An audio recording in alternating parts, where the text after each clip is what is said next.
Well, we usually apply dimensions to landscape design work, and I'm on a layer called LDIM, and my text style that I'm using at the moment is a standard text style.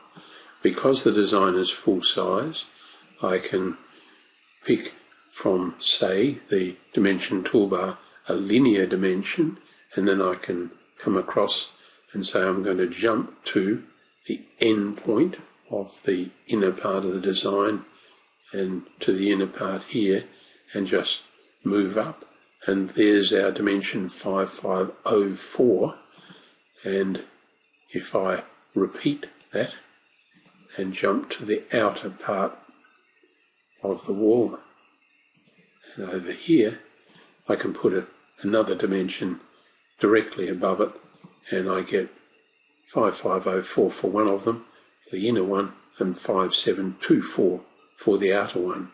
It's possible, although not really a great idea, to overtype that. So I could say that I could override it and call it 5500, and now if we zoom in on that area, we've changed the value that's stamped in that dimension, and I might want to make that one 5720, which will be close enough for any landscape use.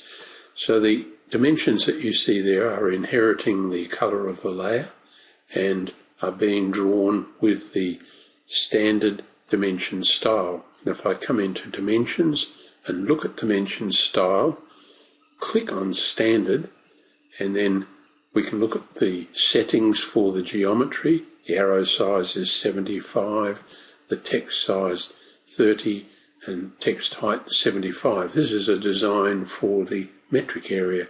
I can say my units, the precision is at 0.1 decimal place, and the decimal separator is a period or a full stop. So we'll cancel from there.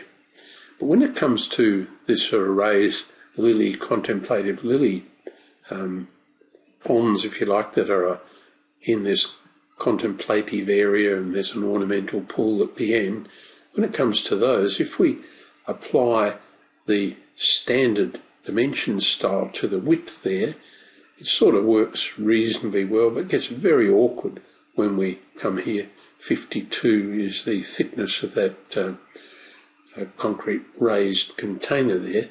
And what is very useful is to create a new dimension style. So if I pick this one, I've called it standard small. So we've taken the dimension style and just modified it slightly, given it a new name.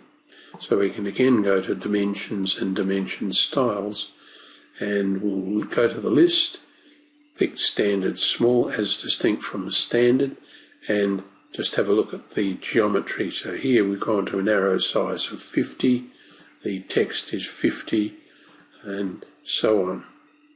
So if we come back and cancel, and let's go back up to here, just refresh our memories again. Dimension style in the list, standard, the geometry gives us 75, the text is 75. So we've said the arrows, the text and everything for the standard small are just reduced, what is it, by 30% to make it much easier for us to draw a plan and elevation view of these raised ponds that we can see in the SketchUp model of the site.